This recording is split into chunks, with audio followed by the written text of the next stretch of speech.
Welcome to Politics News Wolf US channel. Again, due to the Ukraine war, causes the tension to rise in the South Pacific as well as in Ukraine. The historical tension between China and Taiwan, which increased after the Ukraine war, raises questions of whether there will be a war similar to the Ukraine war in the South Pacific. The Ukraine support of the war effort, as well as its side with Taiwan in the Sino-Taiwan tensions, has made the already about Sino-US relations even more difficult. As a result of this tension, the navies of the two countries constantly clash in the South China Sea. Although there has been no dangers for all so far, the South China Sea, which has begun warming up, will reach the boiling point with the slightest spark, with the Navy forces of both countries on the alert. Let's examine the developments in the South China Sea and the U.S.-China relations together. A day after China announced it had moved a U.S. Navy destroyer away from Beijing's claimed waters in the South China Sea, the U.S. 7th Fleet said the same warship had passed through these waters to challenge China's claims. Colonel Luca Back, spokesman for the U.S. 7th Fleet, said the warship was conducting what the U.S. Navy calls a Freedom of Navigation Operation, or FONOP, and defines of restrictions on harmless passage by the People's Republic of China, Taiwan, and Vietnam.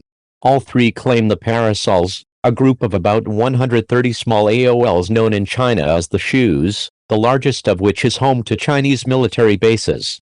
The U.S. statement also said that millions challenges China's claims of strait baseline surrounding the Paris Cellar, i.e., Beijing's claims on the waters between the islands, even if these waters are outside the internationally recognized 12 nautical miles limit for territorial seats from the coastline.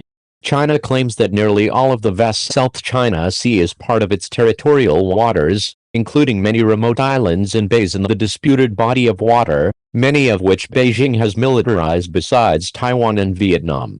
Other claimants include Brunei, Malaysia, Indonesia, and the Philippines, which a UN court ruled in their favor in a dispute with Beijing over the islands in the Spratly Group. But Beijing rejected the UN resolution and set up military bases on the disputed islands in the Spratlys, known in China as the Nansha Islands, as it did in Paris. The past day, China has reacted angrily to the discovery of the U.S. warship near the islands. It claims the Chinese Ministry of Defense stated that the actions of the U.S. military seriously violated China's sovereignty, security, and international law.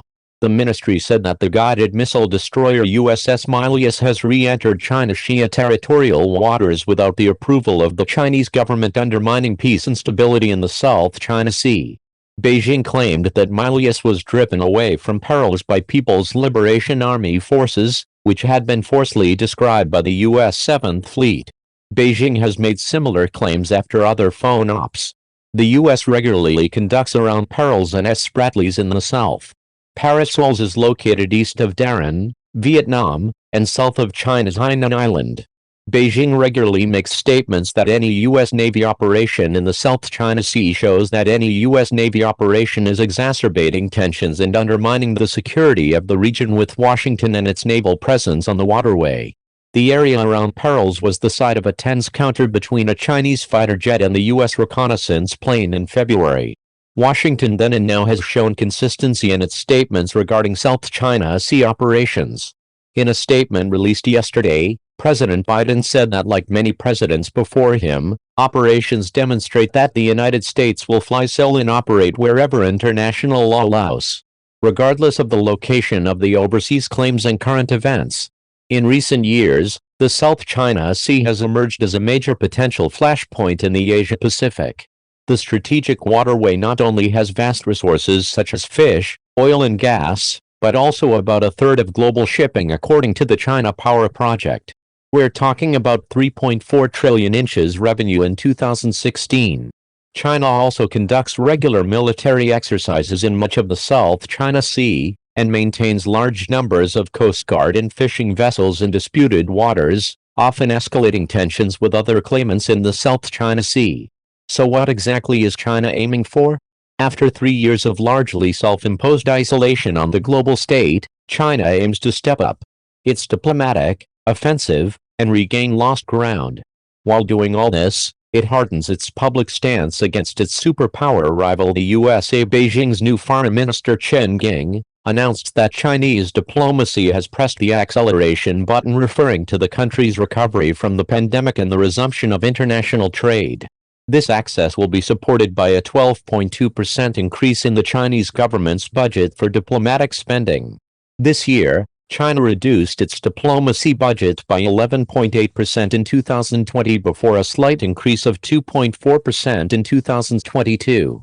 This year's budget set at 54.84,000,000,001 remains below the pre-epidemic peak, but experts say it's a significant increase for China to maintain and expand diplomatic relations with the world. In contrast, the requested 2023 budget for international relations listed on the U.S. State Department website, or $67 billion, and the money won't just be used to finance diplomatic trips, according to China's Ministry of Finance. The umbrella term for diplomatic spending covers a wide range from foreign ministry budgets, Chinese embassies, and consulate. China's involvement in international organizations, foreign aid and foreign propaganda. It will also increase spending on propaganda efforts targeting foreign audiences to serve Beijing's diplomatic interests, including through Chinese social media apps. For example, they are trying to expand their influence in different countries such as Singapore and Malaysia via WeChat by targeting Chinese speakers. Experts also question whether part of the increase is due to debt, stress and repayment problems faced by countries under Chinese leaders. Xi Jinping's overseas development initiative known as the Belt and Road. A notable change in China's diplomatic efforts is a stronger approach from the very top of the Chinese leadership in publicly opposing the U.S. making unusually direct statements. The other day, Xi accused the United States of running a campaign to suppress China and causing China serious internal problems on the sidelines of the annual legislative meeting in China. Xi told the group of government advisors representing private businesses that the U.S.-led Western countries have controlled and suppressed us in multiple ways, which has brought unprecedented serious challenges to our development. The Chinese leader generally refrains from directly attacking the United States publicly, even when bilateral relations deteriorate sharply.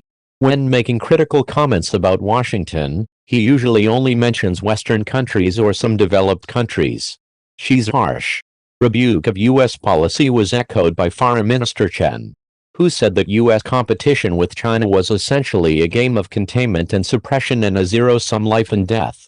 Chen warned that if the U.S. does not break and continues to accelerate on the wrong path, no guardrail will prevent derailment and there will certainly be conflict. This warning is, of course, due to the open support of the USA to Taiwan and the China-Taiwan tension. Thank you for watching the video. If you find it useful, please comment and share the video for us. It will make our channel more known. See you in the following videos. Thank you very much.